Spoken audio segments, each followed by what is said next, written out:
Merciful Girl, good question. Merciful Girl asked, can a woman be a scholar? Can a woman be a scholar?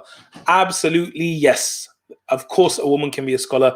You should check out the work of Dr. Akram Nadwi.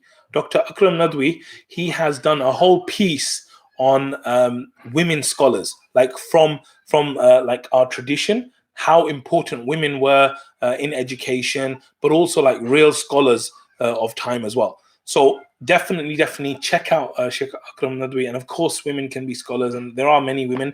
This deen, it wouldn't be the same if we didn't have the women of the kind of past and stuff. So definitely, yes, they can be scholars, and I know female scholars already as well. So definitely they can be.